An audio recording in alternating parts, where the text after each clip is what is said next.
High, welcome back to my mini blog. সেদিন ছিল একটা সুন্দর বৃষ্টি ভেজা শনিবারের সকাল। শুরু করেছিলাম 1 কাপ লিকার চা দিয়ে। তারপরে দেখলাম সেদিন হচ্ছে গরম গরম ইলিশ মাছ।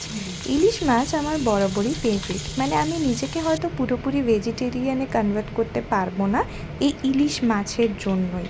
তারপরে চেম্বার চলে গেছিলাম, চেম্বারে টুকটাক কাজ করেছিলাম, আর তার আগে না সকালে পরোটা খেয়েছিলাম সেদিন। বাড়ি ফিরে এসে স্নান করে গপু সোনাদেরকেও স্নান করিয়ে দিয়েছিলাম।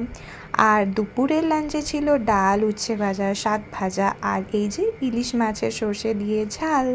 তারপর একটা সুন্দর ঘুম দিয়ে সন্ধেবেলা একটু একজনদের বাড়ি গেছিলাম, আর সেখানে চা বিস্কিট খেয়েছিলাম। সেখানে না এই পুচকু বাচ্চাটা ছিল, ও বেঙ্গলি নয়, আর ও এখানে দেখো চুপি চুপি বসে বসে কিছু একটা খাচ্ছিল।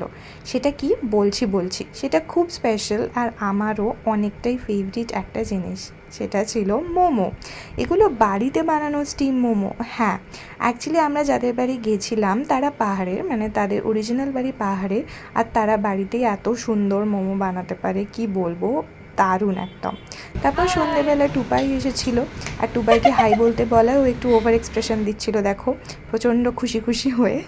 তারপরে রাত্রেবেলা আবার ইলিশ মাছের ঝাল আর ভাত দিয়ে সুন্দর করে দিনটা শেষ করেছিলাম। সারা দিন বেশ বৃষ্টি আর ইলিশের কম্বিনেশনে একদম জমে গেছিলো।